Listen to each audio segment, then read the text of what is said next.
Our planet is facing some unexperienced challenges every day, and it is our collective responsibility to address them for a sustainable future. Together, let us ignite the spark of the change and pave the way for the greener and healthier future. Now, before the commencement of the event, I would like to call upon the stage Dr. Shehzad Ahmed from SCLS to begin with a soul-stirring recitation from the Holy Quran.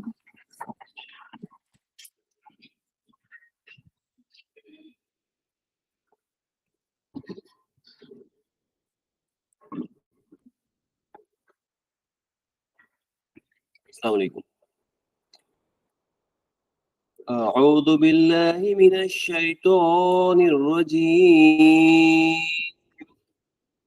بسم الله الرحمن الرحيم. وهو الذي أنزل من السماء ماء فأخرجنا به نبات كل شيء فأخرجنا منه حضرا نخرج منه حبا متراكبا ومن النخل من طلعها قنوان دانية وجنات منه عناب والزيتون والرمان متشابها وغير متشابه انظر إلى ثمره إذا أثمر وينعه إن في ذلك لآيات لقوم يؤمنون. In the meanings of that ayah, Surah Anam 99 ayah, and it is He who sends down the rains from the sky, and we produce thereby the growth of all things. We produce from it greenery, from which we produce grains arranged in the layers, and from the palm trees of its emerging fruits from clusters hanging low, and we produce gardens and grapevines and olives and pomegranates, similar yet varied. Look at each of it, its fruit, when it yields at its ripening. Indeed, in that there are signs for the people who believe. In the explanation of this ayah, I would like to continue one hadith of Muslim Sharif, which is saying that the world is very sweet and beautiful and green, and verily Allah is going to install you as His steward in that, as in it is in order to see how to act and how you will manage the whole world. Thank you very much. Thank you, Dr. Shehzad, for guiding us through this citations. The Center for Environment and Sustainable Development is a unit of Jamia Hamdard, which is striving to work on the issues involving climate change and the impact on global food and nutritional security. The center, being an interdisciplinary in nature, utilizes the expertise and technologies from various disciplines of basic sciences for the sustainability of the environment and agriculture to meet the sustainable development goals, as is the vision of our Honorable Prime Minister, Shri Narendra Modi. CSD organizes such events to enlighten the young minds, to raise awareness about the pressing environmental issues such as climate change, deforestation, pollution, and loss of biodiversity. By increasing the awareness, we can foster a sense of responsibility and encourage the positive action. In essence, the World Environment Day is a reminder that we all have a crucial role to play in safeguarding our planet. It calls for collective action, promoting sustainable practices and working towards a harmonious coexistence with the nature. So on behalf of CESD, I take privilege to bid a very warm welcome to our Honorable Chief Guest, Honorable Vice Chancellor Sir, Speaker of Excellence, Director CESD, all the delegates, professors, faculty members, the scholars, and the dear students who took out their valuable time today and joined us here to be part of this event. We all are honored to have you all here. Now, moving ahead towards the program, I am honored to call upon the stage Professor MZ Abdeen, the esteemed director of CESD, for the welcome address. Good morning to all of you. Rather, it is good afternoon. So actually, the function is a little delayed because of the chief guest. He arrived a little late. But anyway, we are going to organize this function today, though it was basically on 5th June. Honorable Chief Guest Sahab, Vijay Dasmani ji, today's speaker, Monica Gulati ji, our Honorable Vice Chancellor, who spared his time to be with us for this function, our faculty members and dear students, we welcome you all to this event. Actually, Dr. Monica Safi has already told about the significance of this day, and then how we have to protect our environment. We have already witnessed the damage that has been done to the environment. We witnessed in recent days the change in the climate. You are already experiencing harsh climate, very rapid changes in the climatic conditions, floods, high temperatures, temperature variations, extremes of temperature variations, the change in the rainfall pattern. So all these actually indicate that there is a change in the environment, and that change has not occurred in a few days, but it has taken many years because of the anthropogenic activity, human activities. We need, we expanded our needs. We did deforestation, and then for generation of power, we used fossil fuels, and then we overexploited even for food, natural resources. Okay, so this is all has led to the change in the climate. Now, I will not take much time because actually our esteemed guests are there. Our Vice Chancellor is there, so they will enlighten us with their views. So with these words, again, I am welcoming you all to this event. Thank you all.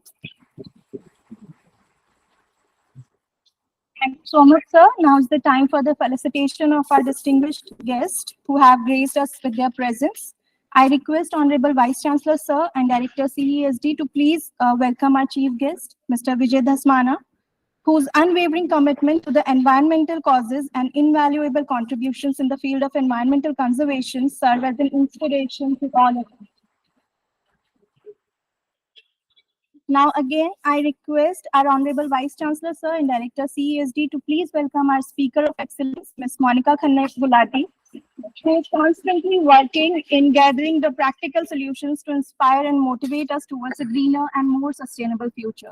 Now I request Director CESD to please present a planter to our Honorable Vice Chancellor, sir. We express our deepest gratitude for your unwavering commitment to environmental stewardship, sir. I now request our Honorable Vice Chancellor, sir, to please present the planter to Professor M.Z. Abdeen, Director CESD, as a token of appreciation for his invaluable contributions in taking the center to the new heights. Now, I am profoundly delighted to introduce our Speaker of Excellence today, Ms. Monica Khanna Gulati, a communication designer, educator, and waste management strategist. She is the founder of Sky Blue Design and co-founder of India Waste Matters. Ms. Gulati is a soil lover at heart and believes that many of India's waste problems like landfills, clogged water bodies, degraded soil can be rectified by composting the organic waste and not letting it go to waste. She started conducting sessions in composting and has been enabling change in waste management through citizen action and awareness community. NCR Waste Matters as a platform to bring best practices, knowledge, vendors, and citizens together on a common platform. She has inspired and helped many people and communities across boundaries to move towards a sustainable lifestyle and ecosystem. Now, I invite you to delve into a world of knowledge and insight with our esteemed Speaker of Excellence, Ms. Monica Khanna. Welcome you.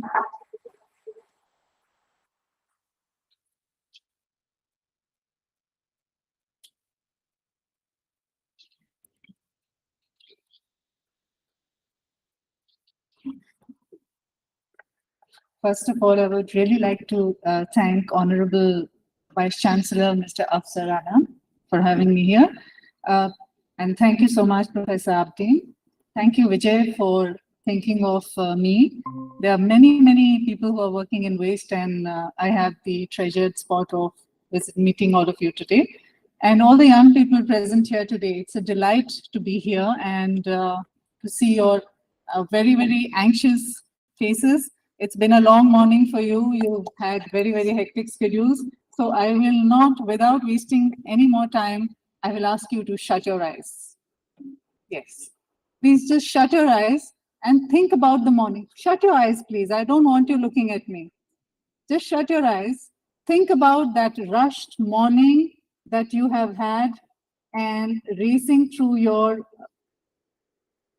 morning schedule, trying to get ready, putting your whole day together, looking after all the various needs that you have, and finally coming to the university, rushed, 10,000 things to do, and many, many jobs to be done.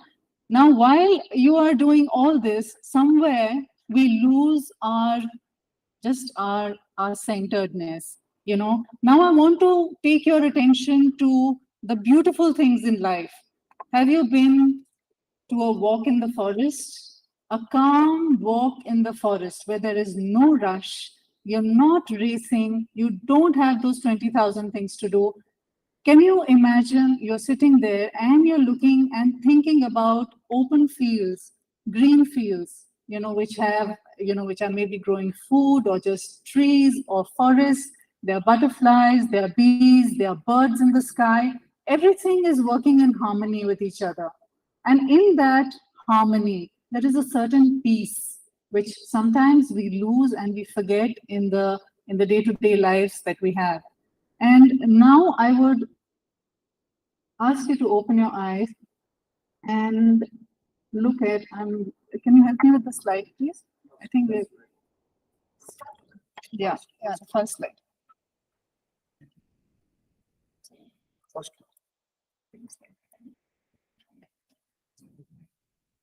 Yeah, this is forward.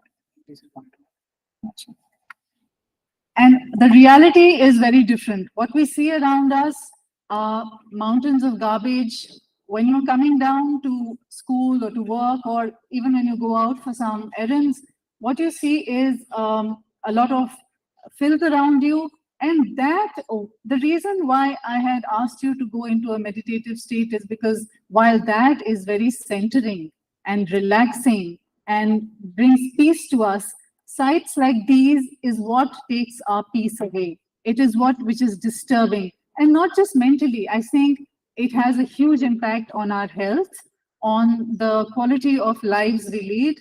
Health problems lead to disruption in the family, lead to disruption in our ambitions, in our desire and what we want to do, and how we connect with the world around us.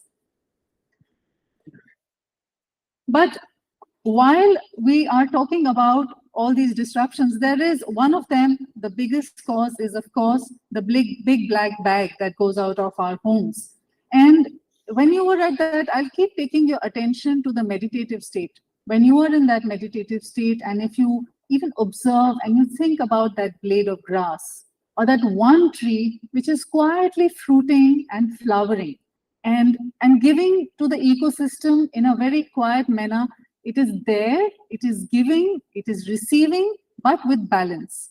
But what happens in our daily lives is what we are giving out is a bag full of mixed waste. Now let's look at the composition. 60% of that bag is organic waste. Most of you are scientists, PhD students, you're almost scientists, so you know a lot, and I don't need to give you the details of what organics means. 35% of that is that which can be recycled. 5% is reject waste. So clearly, if in our systems, we have a way to put our organic waste in the green bin, reusable waste in a reusable bin, and the red bin for, say, sanitary waste and diaper waste and medical waste that is being generated from our homes or our hostels or our university, I think that is a system which could be put into place. So while I'm saying all this, I'm very happy to see somebody with a notebook.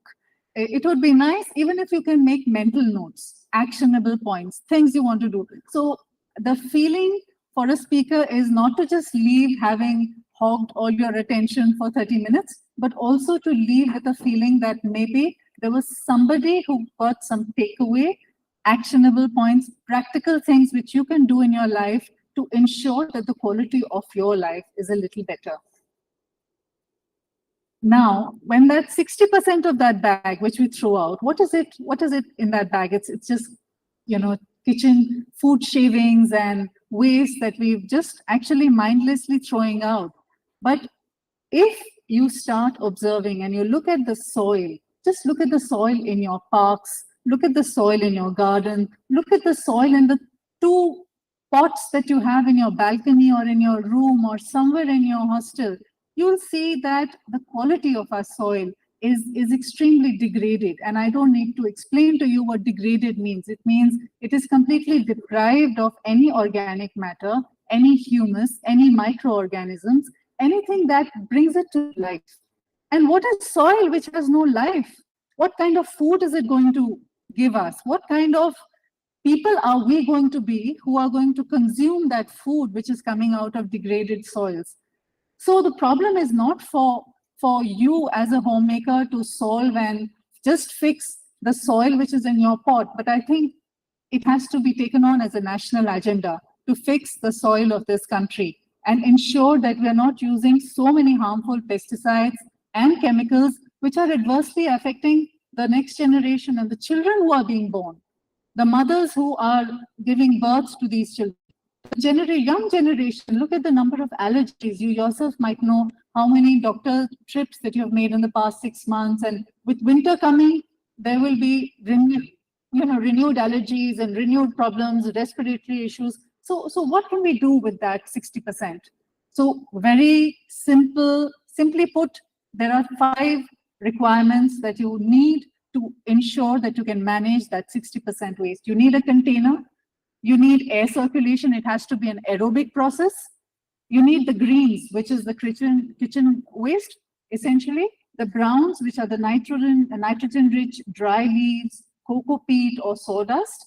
And then, of course, the composting microorganisms. Because the soil naturally doesn't have the microorganisms, you have to introduce something which will ensure that the microorganisms thrive in the organic material that you have.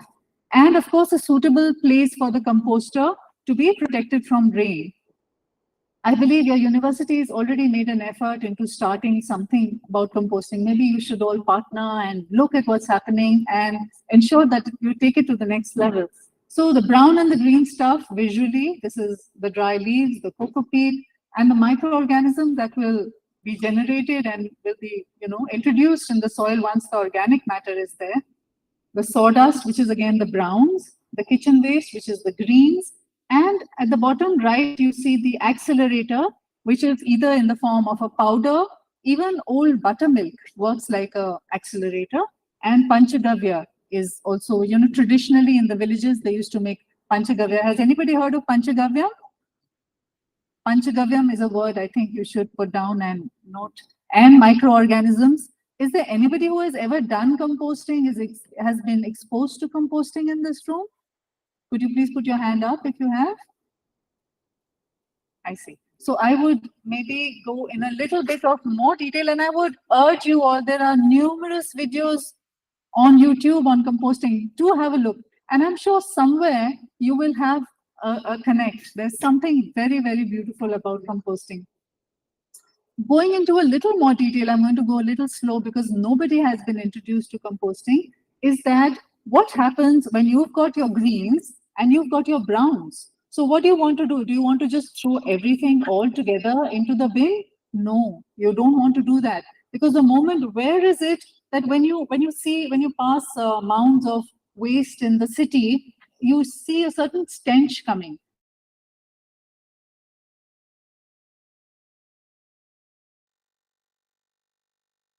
Absolutely no aerobic movement in the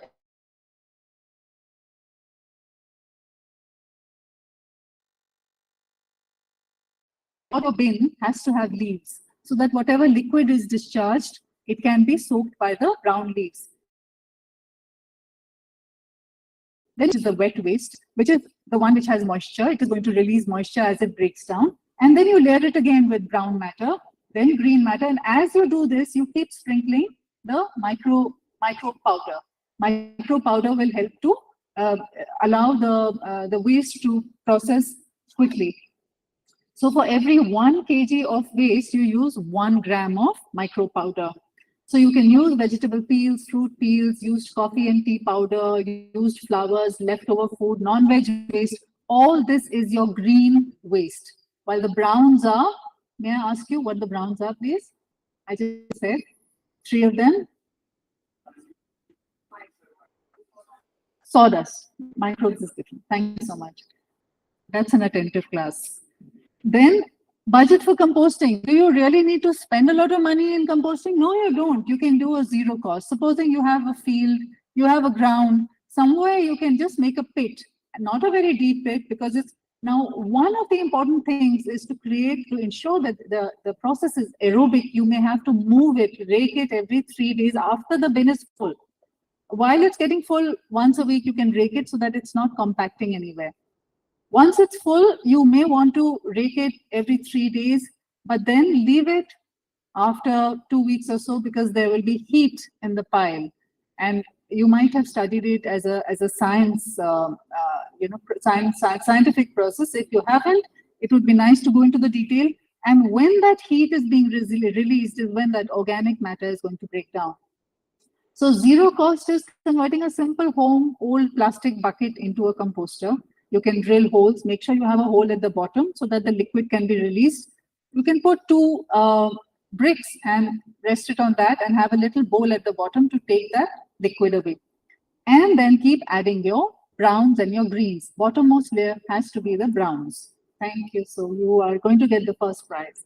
Then the low cost one is getting something which is not very expensive, as a simple plastic bin which you can convert. Then of course there are ones which are reasonable cost. You're getting them in the market. This is the world of online shopping. We were just discussing with Professor here how the world has been taken over by online shopping. But this, if you can't go anywhere else and you have to shop this online, you're forgiven. That will come with it. You please give it to your college dry waste collection. They send it to IPCA. So the reasonable cost one will also include micro powder, which is mixed with cocoa peat. You also get that. So you don't have to buy the micro powder separately. You can just use that, and and what comes out in the end, I cannot explain. So how many of you love the smell of rain? Except him. Yes, you did not raise your hand. I will talk to you separately. So everybody loves the smell of rain, don't we? Why? Why do we love the smell of rain? Yes, student of the year.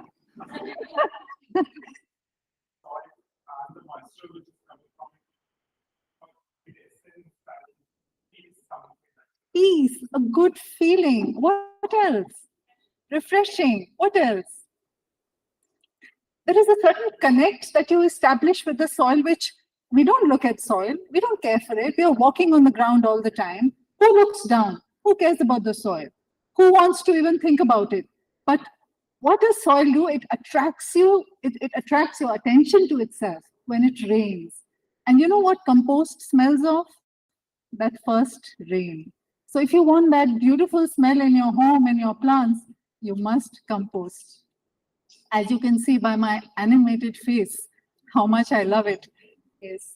So, well, these are different types of composters, which, depending on the need of your family or your home, is something that you could look at. 20-liter 2 baskets. You always need 2. Why? One is full. You have to let it be for a good 30 days or so, at least 1.5 months. Then you start the other one. That's why you need 2 in pairs.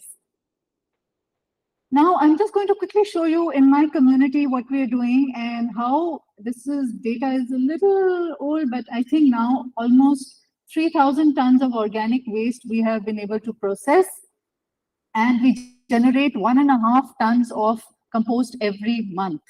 Now, when I say that, can you imagine how what kind of stars I see when I look at your university, the amount of manure that you people can produce. Can somebody even give me an odd figure? We are 115 acres and 1,000 homes. Can somebody do a quick math and give it to me in, say, 2 minutes while I'm talking? What kind of compost generation you can do just in your own university? Think about it. So what does it entail? It entails that you bring your community together. Now, when you're in your community, so you're not just in your home, you have to break the boundaries. Because what happens is the bag is out of my door, it's not my problem anymore. Isn't that usually the case? But why isn't it my problem? Is there a boundary wall by which the air that I breathe inside my home or my community is more filtered, purer, nicer than the air which is outside it? Is it? Is that the case? And sometimes, you know, we see states fighting, this is your garbage, this is my garbage, you manage. But is there a division? Is there a wall between the states? So I think all of us have to, you know, come to terms with the fact that unless everybody gets activated and does something about it, and we are not limited to just our own boundaries, mentally, physically, and spiritually, that we are just bound between my, me, and I, we are not going to be able to improve the quality of our lives. It has to be a collective effort, and it has to move beyond my home. So you have to activate by, first of all, informing the waste workers, informing the people who live in your community, talking to them about it, sharing good stories, finding the feasible model that would work for your community. And why am I talking about the community? Because I think all of you are people who are capable of being champions. So if you yourself have experienced even once composting in your home, it will not be difficult for you to actually enable it in your community and actually go ahead and move it, you know, things in your city. So it's just a matter of taking that plunge and doing it. So this is how the segregation is happening. It's a very dark image for some reason. Happens, and then it is taken to those round bins. They are circular composters. They stay there for a few days while the liquid, the leachate that is generated gets a little resolved, and then we move them to the metal bins. And over 2 months, the first day when the waste is come in, it takes around 2 months for it to be fully cured and ready to be used in our parks. So these are our staff which is working on the bins and the drums. And on the bottom right, you can see the compost which is ready to be given to all the 16 parks that we have. And the result is beautiful. So I'm not just focusing on the flowers. Thank you. I will take these claps back to our staff and they will be overjoyed. But the fact is that it's not just the flowers and the fact that the soil is happy. The soil is consuming less water. It is more resistant to pests. It is more resistant to disease. It is not using any chemical fertilizers. It does not need any chemicals to fix any problems. It's a healthy soil. It's like, when everybody has a baby, they want a healthy baby. You don't want to keep spending money on the doctor, and you don't want the child to suffer. So this soil is like a suffering child, and we're not paying any attention to it. So I think it has to invoke the mother in all of us, whether we're a man or a woman, we're capable of being parently. So we have to be parently towards the soil and look after it. And this is the potential which we don't see in that one black garbage bag that we send out, right? So I'm just taking your attention to the soil. On the right bottom is one of Vijay's sites, but that's the forest. The soil looks after itself. If you've ever been for a forest walk in Corbett or anywhere in the city, also we have now enough forest. The soil looks after itself because we are not disturbing it. We are not throwing all the sukha patta pheko, jhadu lagao, bahar pheko, jalao. So we are not doing all of that, right? But when we do that, we are disturbing the ecological balance. The leaves need to go back to the soil. It belongs to the soil. So anybody who is stealing them, making them go away, burning them, destroying them is actually doing a criminal offense. So the 35% of the dry waste here is what can be managed quite easily, like you have a collection in your, but I think even though you have a collection and you're sending it to IPCA to be processed, it's very important for all of us to be mindful. Mindful of what?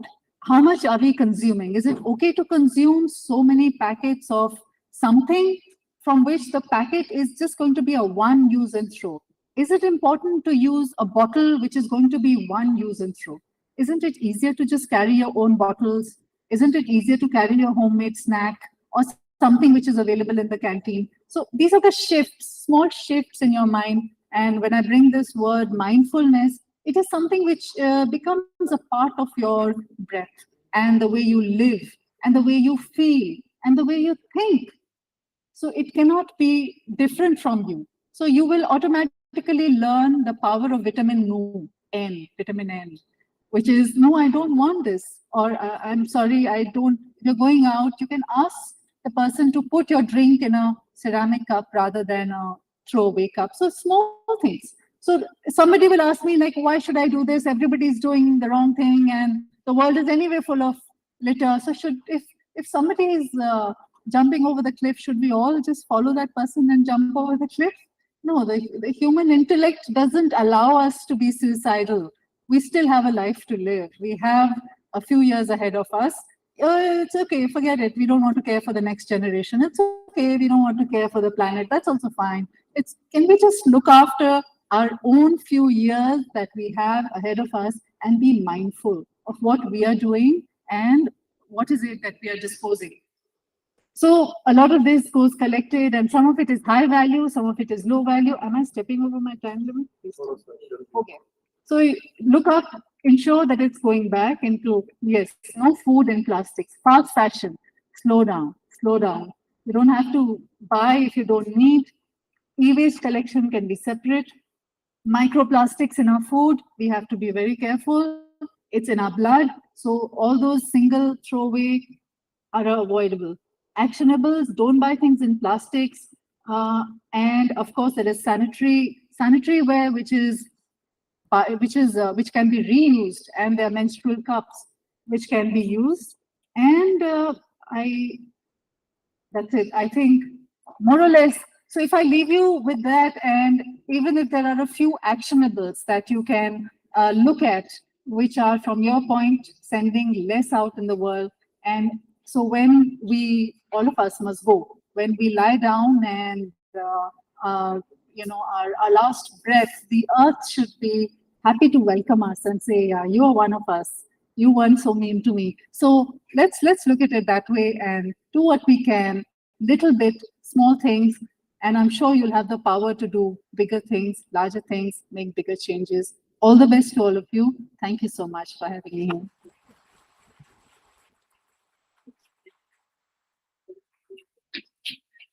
Thank you so much, ma'am. Your extensive experience and expertise in environmental advocacy will guide us to take action towards a sustainable future. I now take privilege to introduce our honorable chief guest, Mr. Vijay Dhasmana, the conservator of degraded landscapes and a self-taught ecologist who is working at the forefront of reviving reg habitat in North India. His biggest project and achievement is the transformation of a 380 acres abandoned mining site at the edge of Gurgaon city forest called the Aravali Biodiversity Park. A big round of applause for this film. With a long journey and much longer list of his glories, I invite our esteemed chief guest, Mr. Vijay Dhasmana, to please join us.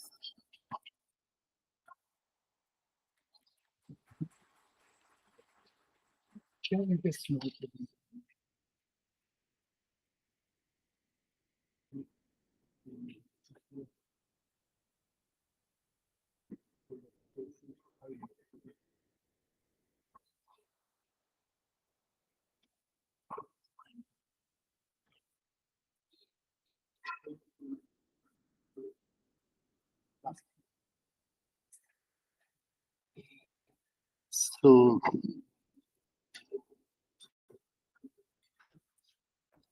Thank you very much for inviting me here. Firstly, thank you the chair here, Professor Sahab, Vice Chancellor Sahab, and all others here. I'm very sorry for being late and made you wait for so long. I hope it's worth that wait. I'm hoping that there is going to be a long-term relationship on what we can do together, yeah? Actionable, because we have had enough of theory around the world and very little action. Recently we finished one COP, and outcomes are not much desirable for what the targets that this world needs. I'll put down some points, indicators as to where we are. If I tell you that 50% of our invertebrate species are gone. This is a WWF report of 2020. 50% of our invertebrate are gone. Many we have not even identified. Similarly, all the seabirds, 50% population is in decline. Between 2007 and 2017, we have lost South Africa's size of natural forests. Okay, so these are good indicators, which is very, very broad. Now let's come home a little bit. We live in a city you would say is the powerhouse of the country. Would you say that? It is the powerhouse of the country. All power sits here. Education power too. You have universities, excellence departments, and so on and so forth. We have here. You have such bright students like you, yourself here in the city, right? We have many, we have a meteorological department and many other agencies, authorities which are responsible for this country here in Delhi. Our air is polluted in Delhi, amongst the worst airs in the world, right? Our water, I don't think you can drink from the tap. Can you?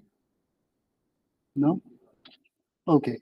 Can you trust the food that you eat? Can you really trust the food that you're eating is really good, healthy, and is nourishing you? No. I mean, it's such a dire situation. Most educated, most powerful people sit in a place which is most polluted in all kinds. You see the paradox? You see the paradox? I mean, it should not happen, no? If you think that people are educated, they should behave in a certain way. Now, Monica has given us so much to chew on. Yeah? But look at the paradox. So where are we missing? What is the problem? All the people who study, do their PhDs or masters, then do policy studies from international universities, come here, become consultants to UNDP, UNEP, Government of India, and so on and so forth. Yeah? Yet we sit in the most polluted environments of the world. I mean, must be something really great missing. I'm still pondering on it. So these are some points that I wanted to leave you. I started my journey way in middle of 90s, trying to understand what is this and what is my role in all this. You know, always wanted somebody to point to you and say that this is what you need to do, go ahead and chase it. But that this never came to me. That you should do this as a young person, this is what you need to do, and the world will change for better. I am today, after more than 25 years, I think I was more hopeful then than I am today. we had Asia Social Forum, we had World Social Forums, and we are talking about many things which was questioning and which was looking at debates and finding answers. Today, having done some transformation, I still see no hope, or very little hope. So I took a journey for myself that after fighting against environmental degradation, I realized I need to put in creative energy. I need to put in positive energy, at least to my life, and whatever I can do in my own domain. And that's where I started the work of conservation, work towards species conservation, and then later habitat conservation. And today what the work I do is called eco-restoration. It has been recognized now by the United Nations. This decade has been dedicated for United Nations commitment to ecological restoration. Now, when we say ecological restoration, what do we mean?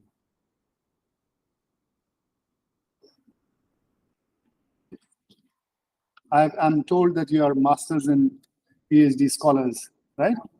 So what is eco-restoration, ecological restoration? Preservation of biodiversity, right? So preservation is what is, you protect it, right? Restore. So restoring biodiversity, we can add that. Restore is about, there is another word which is called rewilding, whereas a landscape may have been denuded or destroyed by the effort of people, be it mining, be it hydro project, be it, contamination of the land in any form. Here you try to restore the habitats or the landform to what it would have been. If it was a grassland, you try to recreate the grasslands. If it was a mangrove, you try to recreate those mangroves. India has committed and has been successful in if you have heard of this word 30-30-30, have you? Bond Challenge. India has pledged for Bond Challenge, where, like many other countries, they have said 30% of their land will be forest. Yeah. Now, 30% of your land in this country, total land that is in forest or registered as forest, modified as forest, is only 21%. Of which a lot is degraded. So your Forest Survey of India, it does pick up satellite data and then a little bit of ground truthing, and you come up with the statistics. We have 21% of forest. And India has been boasting that in international forums that we have gone from 17% to 21%, which also includes tree outside of forest. Now, the bigger challenge is how do you move from 21 to 30? That's a huge one. Agriculture has been positioned as one of the single most agency that has destroyed natural biodiversity. I mean, it's, again, you can have questions about it. Yeah. Pesticides, chemical fertilizers, salinity of soil, irrigation, excessive irrigation, plus taking over of wild habitats. Today, if you look at Indonesia or in India, northeast of India, all the forests are now going to be replaced by plantation. So in Indonesia, last of the orangutan habitats. Yeah, I mean, you should look at the visuals of Indonesian forests. Amazing. I mean, canopies are just closed. You can walk on those canopies. And that's what orangutans do. They are canopy dwellers. And when you do palm cultivation, you need to have spaced out canopies. And it is Malaysia, and it's going to be in India too, where we have Huller gibbons. So what I'm trying to say is that agriculture has been detrimental. And it is always pitched human against wildlife. Yeah, I have been working in Jaipur for many, many years, in Rajasthan for many years. I have been driving from Delhi to Jaipur for maybe more than a decade. The amount of insect-eating birds that you used to see has diminished considerably. You don't see the Indian rollers, the black-shouldered kites, all the harriers, or even the buzzards on the skyline anymore, because the agriculture does not invite insects anymore. And these are all insect-eating birds. So we are losing all of them, and we have no record of it. There is no census of, I mean, forget about birds. We don't have census of leopards. So it's a very grave situation. We need to work towards, we have to shake each one of us, including the policy and administration. And that's our role. We are part of the administration now, right? So we build the society, and therefore we take responsibility. And that's the effort I have been taking in last maybe 15 years. This is a small slideshow. I'm going to go pretty fast. Next, this is Aravalli Biodiversity Park. It was mined for quartzitic rocks, Badarpur quartzite sand, and mica on the border of Delhi towards Gurgaon, in Gurgaon district. It was a village, common land called Nathapur village, and we had 8 stone crushers on it. Yeah, so this is the park landscape. If you look, it's one side is city, and then there is a ridge. The central line where you see a pathway, that's a ridge, and it's all rocky. These are the stone crushers, 8 stone crushers. If you're interested in geology, you will look at, and you must be interested in geology. You have to be interested in all sciences if you're interested in environment. You can look Ziziphus nummularia, which is something that we all eat. Caparis ciparia, it's a climber that is a very hardy species, and Flugia leucopyrus, which is again an important shrub. I don't know if I covered the trees. Sorry. So you can't go back, no? How do you go back? Okay. So some of the grasses that we found, if you are interested, I can talk about grasses. This is Sariska on the left, and this is right, is outskirts of Sariska. These are oldest fold mountain systems in the world. They should have a tag of geological heritage. And there is an effort to make them into geological sites, but it will take some time. There are several districts, about 25 of them, which have Aravallis in them. And this is Sariska. If you look on the top, that's quartzite sitting on older sandstone. And on the extreme right bottom, you will find the craton, the plate, Indian plate, the banded gneissic complex, the gneiss granite when it's metamorphosed.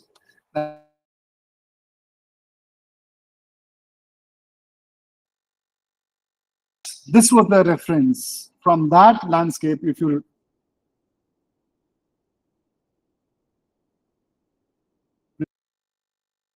Anogeisys pendula forest, an endemic to the Aravallis, a species which is endemic to Aravallis. If you look at the ecology of this plant, you will find it that it's in the jungle. You will find up to 90%, 90 to 95%. You'll find this plant. In a dry season, along the valleys, there will be other species, but on the slopes, you can clearly identify that. Then another climax forest is the Boswellia serrata forest. You understand climax forest, or should I go into that? Maybe some other day. But this is Boswellia serrata, 10 kilometers from aerial distance from here, not very far in Faridabad district. Yeah, it's protected because it's a sacred grove, and though the land has been sold, all of this land is sold, and it's only because of the sacredness that people are protecting it. This is Jhalana, the Boswellia forest of Jhalana in Jaipur. Jhalana leopard safari, if you have heard of. So this is Boswellia. In the valleys, you will find mix of different kind of species, mainly Butea monosperma, the flame of the forest, Palash. And in the Aravallis, on the southern western side, there is piling up of sand. And there the plant community is very different. Yeah, mostly xerophytic. And you can, from here onwards to the Thar region, you'll find a similarity in vegetation. Now, vision for any eco-restoration, there has to be a vision. I can go on into the international direction where people are taking eco-restoration, but our groundwater columns are depleting very fast. I think the rate is about 5 feet per year. That's the rate. So I worked with an NGO called I Am Gurgaon, a fantastic organization, and we rolled out this poster. We are reviving a forest. It needed a lot of education of the NGO and the administration to convince them that it should not be a conventional park, but a forest in making. And after we were successful, we rolled out this endeavor. And we created a nursery, we grew native plants. All this is not rocket science. This is very basic, very fundamental. And as you know, science is fundamental. Yeah, observation, noting down, and then reflecting on it. So this is basically creating a nursery. We don't get these seeds. You have to go out into the jungle and identify the right specimen, get the seeds, and then grow them. Unfortunately, India has a very good history of forestry, but mainly silviculture forestry, which is a good bowl that has a commercial value, not about forest trees which are otherwise found in the different ecosystems. So we don't have literature on growing these plants. So we had to do very fundamental work. And we grew many, many species. We had a massive drive of seed collection across the years, failed in many times to procure the seeds, and got successful with many. That's a Lania coromandelica. If you know, it's a very important species of the Aravallis, actually peninsular India. Then we designed the place, it should resemble the forest that we were trying to imitate. And the NGO did a fabulous job of getting the city together in restoring it. Yeah. So children, to individuals, to corporates, they all participated in planting out the forest. And in the process, we educated them. Yeah? And today it has become I'm just showing you before after slides for you to see. The land was mainly, if you know of Prosopis juliflora, have you heard of Prosopis juliflora? No? I think it's one of the biggest alien invasive species in India today. Yeah? So that's all the vegetation that you're seeing is Prosopis juliflora, and that needs to be restored. So this is in 2016, same plant, and this is 2020, and Prosopis has been replaced by Anagassis pendula, and in the valleys, Mitragyna parvifolia. This is a mined site. You can see a mined valley, and with few Prosopis clumps, and this is in 2020. This is another hill, that has been cut for mining, and this is again Prosopis and some shrubs. Here, this is in 2020. Another one. So in 2022, on 4th of Feb, it was declared as the first OECM site in the country by the Environment Minister. OECM, again, I'm trying to link it back to that 9%.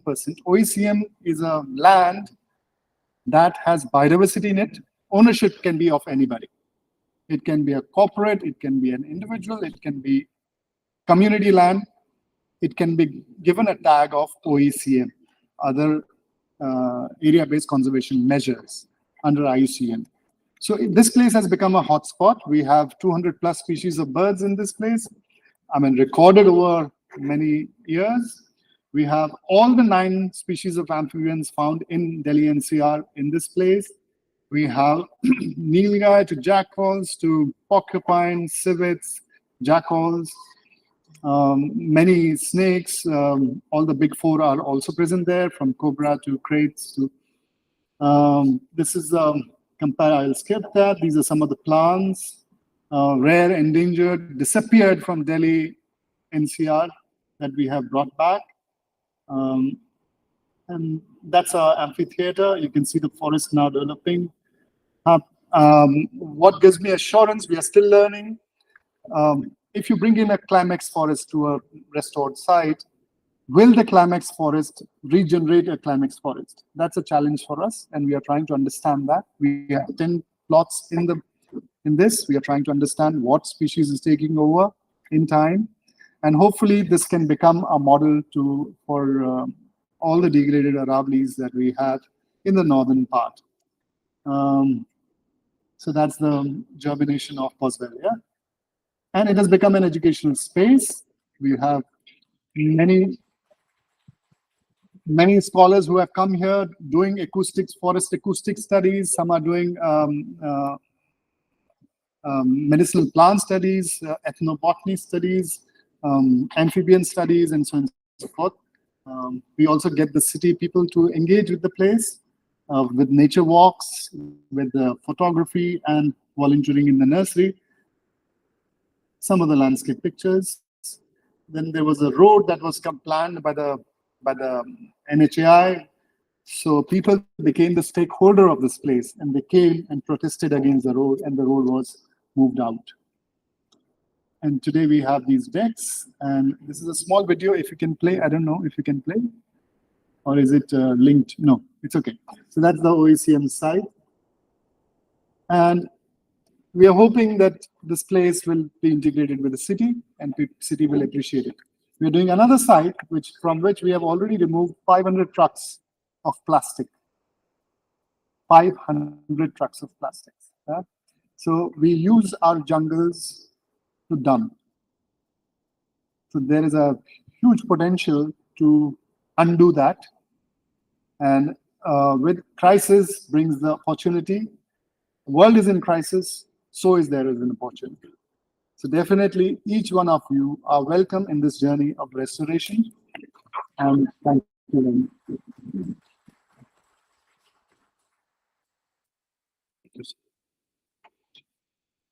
Thank you, sir. Your words and work ignited our passion for environmental stewardship and undoubtedly encouraged us to embrace sustainable practices in our daily lives. Next, it is an honor to invite our Honorable Vice Chancellor, Sir Professor M. Abshar Alam, to deliver his presidential remarks. Thank you very much. Today's chief guest, Mr. Vijay Dasmala, and the eminent speaker of the day, Monica Gulati. See, generally we do the World Environment Day on 5th June, but due to my other engagements, our director requested me to have to be present. So today we are celebrating on 12th June, but it was basically a 5th June, and Jamia Hamdard is very committed to environment. You see our campus, we have more than 7,000 trees, which we have already numbered, all the trees, and more than 80 type of species birds are available in the campus. And we had a very good environment, the eco club for students headed by a teacher, and then there is an environmental cell, so we upgrade that Center for Environment and Sustainable Development so that we can upgrade this center as one of the best interdisciplinary center, because now the new education policy insists us to start more program for the integration and interdiscipline in nature. So we have a very good, vibrant environmental botany program where professors are available here. Then we have a very good center for biotechnology and computers and all. So we can do, and recently we have started virology and other biomedical program. But the objective is that how we have to start our campus as a more environmental friendly. So we did lot of changes within last 2 years. We have all our electricity based on solar. So last month we have earned more than 7-8 lakhs rupees. We have sold our electricity to BSEB. So that is, so objective is not for economy, but we have to say how we can use our, the campus should be more sustainable in nature. We have signed one MOU with IIPA. For that, Madam has already mentioned about the uses of waste, composite waste and all. So how much composite we are earning per day? 50 kg, no? 50 kg per day we are.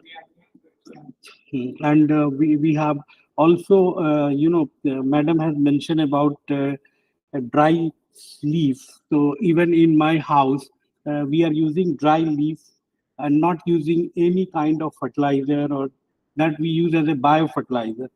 So I have seen even in my house that the fruits and all, they are coming up in a, more organic, and the production is 10 times more. So these things we are doing in the campus. As two experts came today and they have delivered their experience, what they are doing, really it's a commendable. Because once upon a time I was coming from Mumbai, the flight was very low in Aravali. So I was scared to see the Aravali area where everywhere these last 40 years, all politicians are dig the Aravali near Faridabad up to Gurgaon and Nuh. So whole Aravali is now became the mining mafia is doing for sand as well as mica.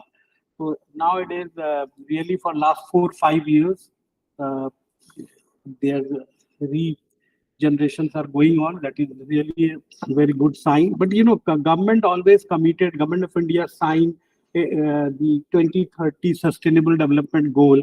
If India achieve all 17 goals, definitely India became a developed country, not even in the race of developing country, but even in human index, we are always after 90. So what my idea that every single citizen should be conscious towards environment. Otherwise, government made policy because India has to sign with many accord, but in field, same politician, those who are making law in parliament are mining mafia. Whether you go to Chhattisgarh or Jharkhand or even in Haryana, all the politicians, they are mining mafia. Even Bellary is famous, Reddy brothers, you have seen. So one time they are making law and one time they are breaking law. So there is a lot of conflict, that's why environment, India faced too much problem. If you feel before 1947, our forest is more than 30%. But now whole city and all, they became, what we say that the concrete jungles. So definitely we thank to Supreme Court that at least they woke up after 1985 and Delhi made some kind of reserve forest area and all that. Although we are facing lot of, pollution problems. The pollution, even if you just go outside your more than 150 PMT, the time you enter to campus, your 50 or 55 PMT you'll find in our campus because we have more tree and all. So these are the challenges where we have to fight with the government also. Even I always say that don't vote that political party, those who are not respecting the nature. But if you see the data, every political party involved in that, whether it is a Congress or a BJP or whatever party. Because, you know, the money play a very important role. The economics is, because mining mafia, they have money and they can, a lot of things are challenging even in your society. So every citizen should feel that the environment is, I'm just giving one example of Okhla, where I have a data that more people who lived in Okhla region, they are taking more antibiotic. Why? आप बताइए कौन लोग ये बता सकते हैं कि वो एंटीबायोटिक क्यों ज्यादा खाते हैं जो ओखला में रहते हैं?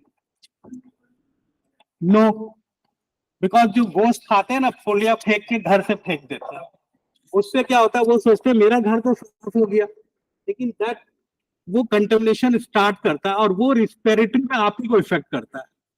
तो रिस्पेक्ट ऑफ वहां पे जो प्लान आप देखे होंगे, अब काफी लोग धीरे धीरे समझ रहे हैं, तो उनमें चेंजेस आ रहा है. But this is, you know, recently there is a world report, the example of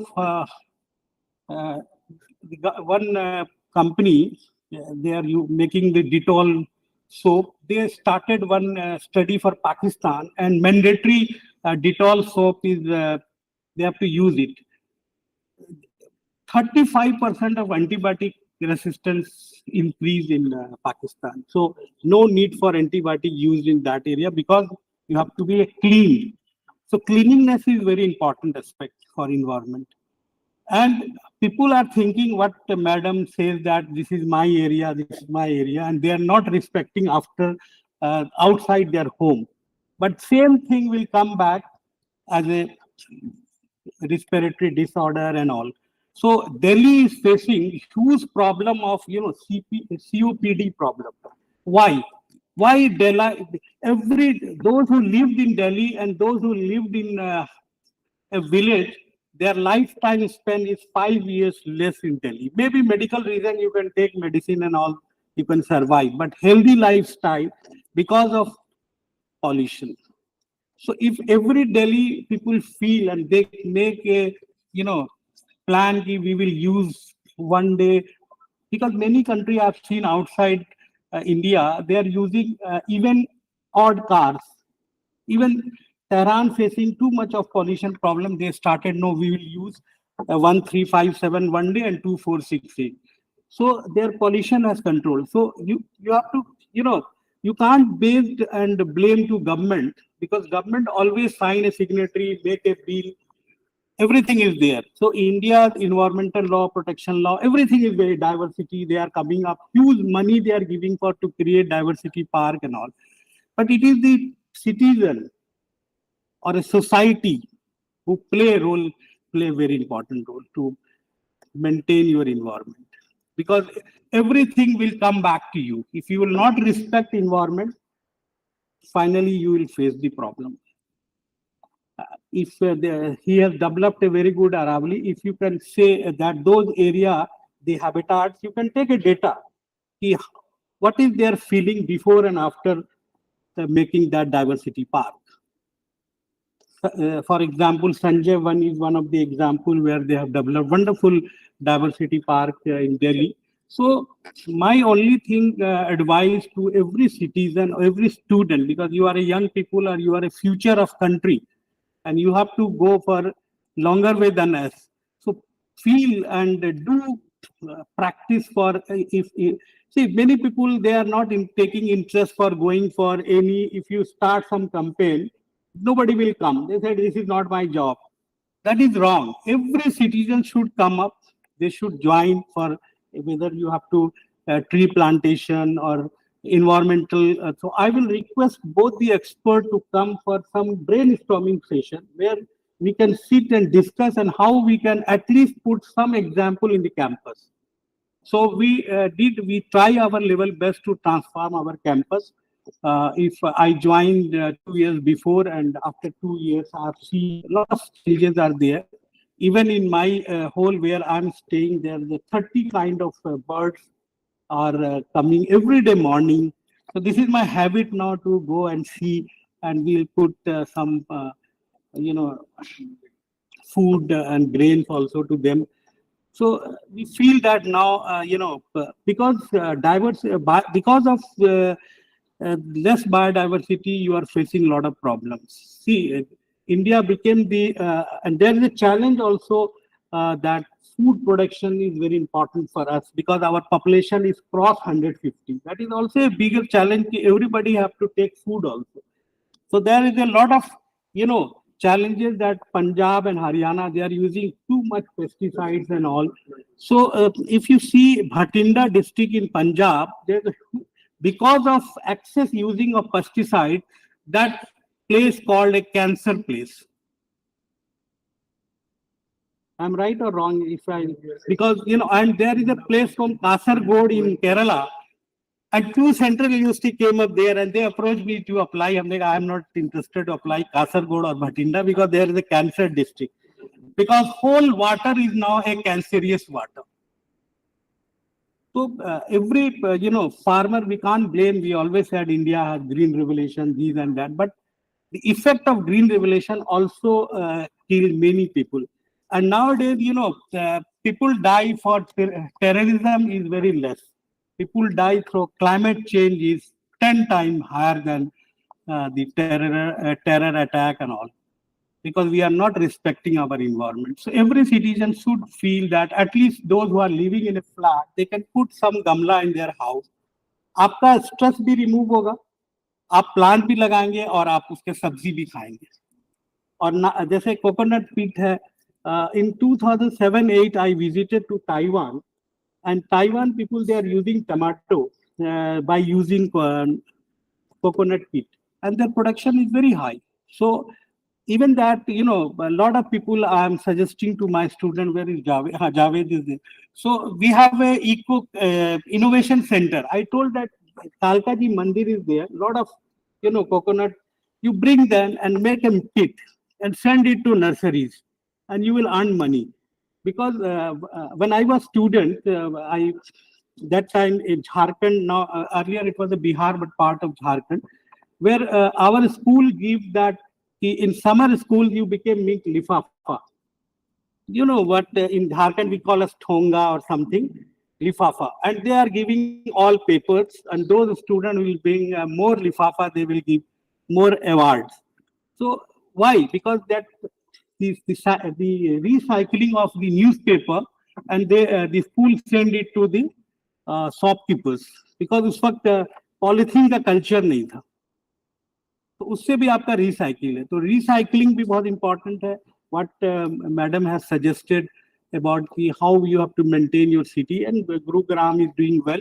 Even nowadays, even all the MCDs and all, even Delhi government have started this Badarpur, जो आपका एक कूड़ा का था, वहां पे आप रिसाइकलिंग एनर्जी प्रोड्यूस कर रहे हैं वो लोग. They have started.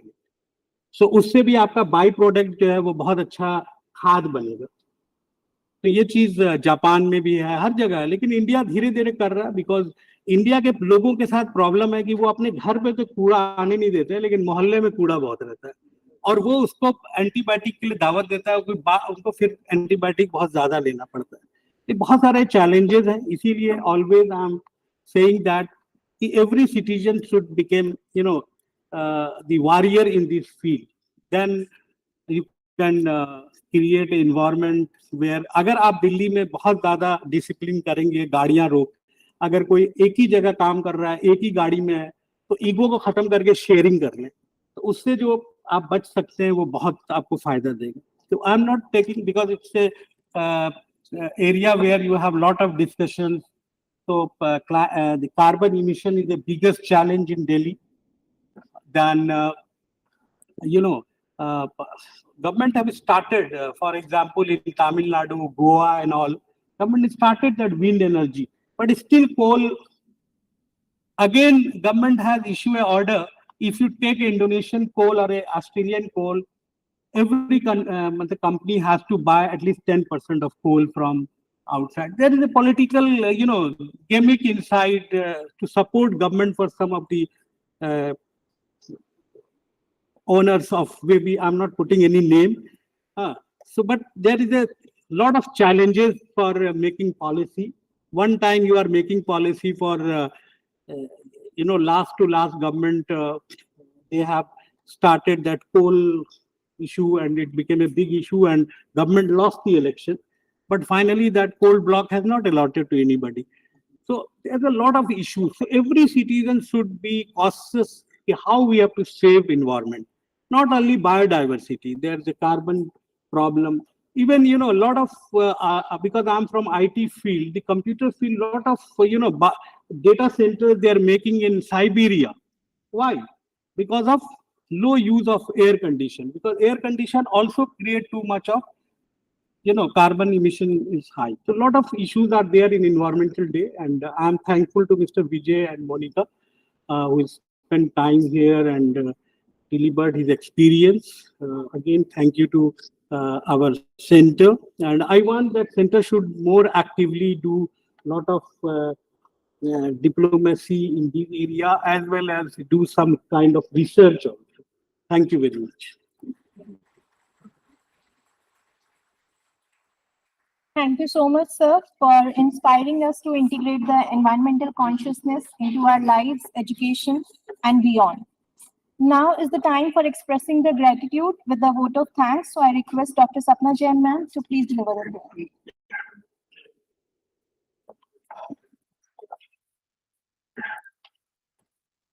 Every breath we draw is a gift of God's love. Every moment of existence is His grace. So now it's the time to thank our God with heart and hands and voices, who wondrous thing hath done, in whom His world rejoices. So let us thank Almighty through a short poem titled, We Are So Thankful. We are so thankful for God's goodness, so blessed to know His loving kindness.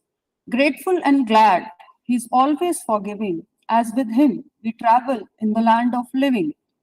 We are so thankful for God's mercy and grace, so grateful He gives us strength for the race. Confident and sure, we have nothing to fear, for God goes with us and is always near. We are so thankful for God's goodness. We are so grateful for His faithfulness. We are so thankful for God's greatness. We are so thankful. Thank you, God, for everything. I, Dr. Sapna Jain, member CEST, feel privileged to get the opportunity to propose a vote of thanks on this special occasion. On the behalf of CEST team, I express gratitude to Janab Ahmad Ahmed Sahib, Honorable Chancellor, Zamia Hamdard, Professor Dr. M. Afshar Alam, Honorable Vice Chancellor, Zamia Hamdard, for always guiding us in the right direction and for knowing what is best for us more than we do. I express thankfulness to respected SS Akhtar, Registrar Zamia Hamdard, for all the support rendered to organize today's event. It is an honor for me to propose a vote of thanks to the Chief Guest of the Day, Mr. Vijay Dhasmana, Rewildler and Eco-Restoration Practitioner. Sir, for your mesmerizing talk and presentation on how Rewilding focuses on the ecology of the region and is mindful of the interrelationships in nature, how plants, insects, birds, and animals interact with each other and their role to build a self-sustaining society, and in the restoration of the habitat.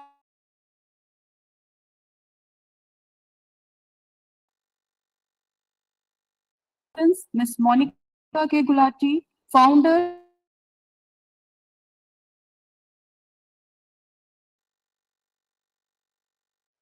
living a minimalistic lifestyle and which helps to cultivate rich biodiversity, waste minimization techniques, soil conservation techniques, composting initiatives.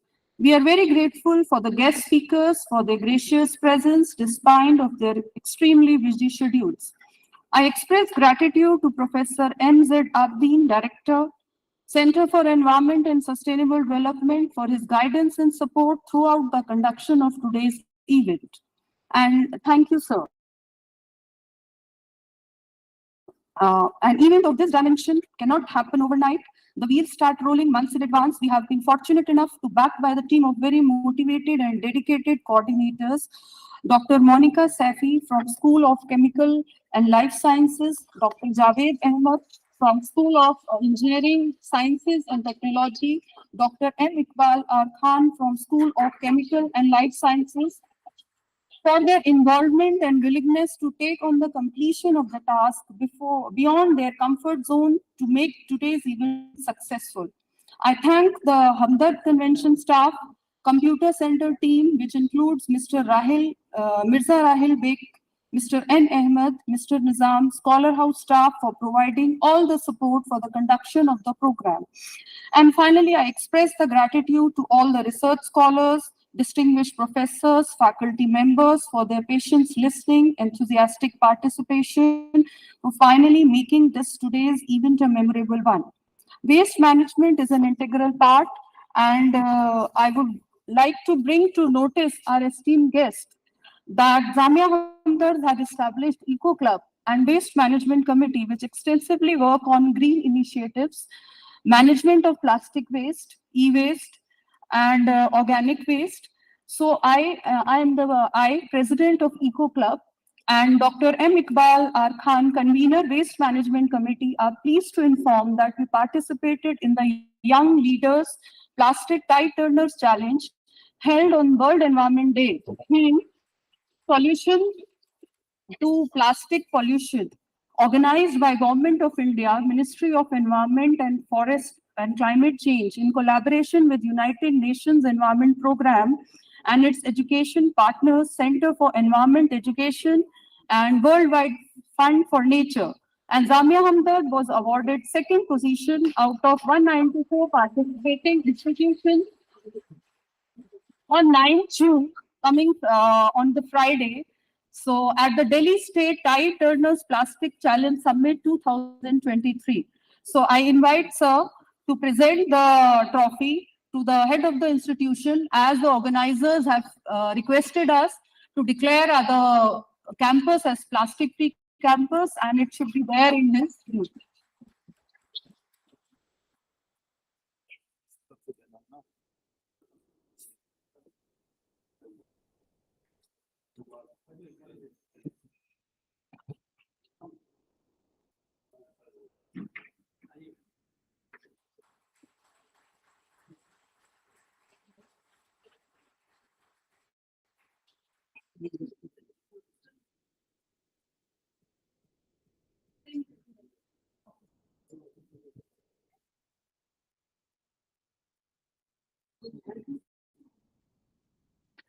So one more award has been kept in his sir's office for the management of plastic waste that we are doing for the organic waste management.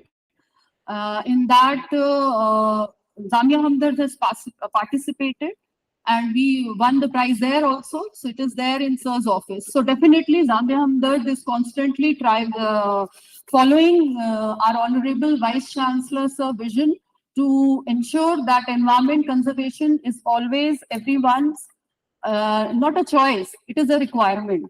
So I feel very motivated, and I sum up with these two lines that are coming in my mind. पर्यावरण रक्षा के लिए करो संघर्ष, इसके कार्यों द्वारा पाओ जीवन में नया उत्कर्ष. Thank you.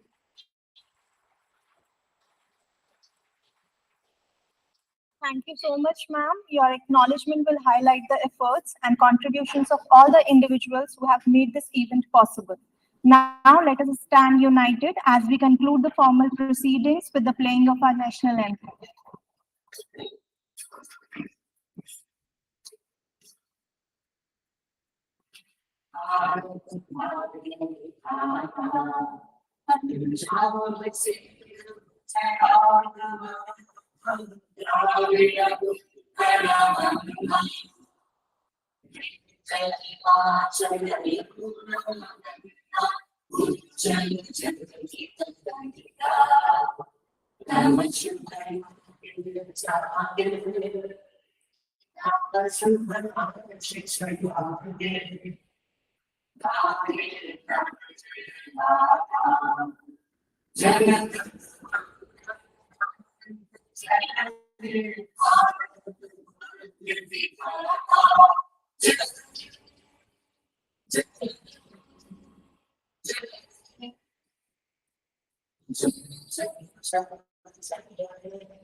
Thank you.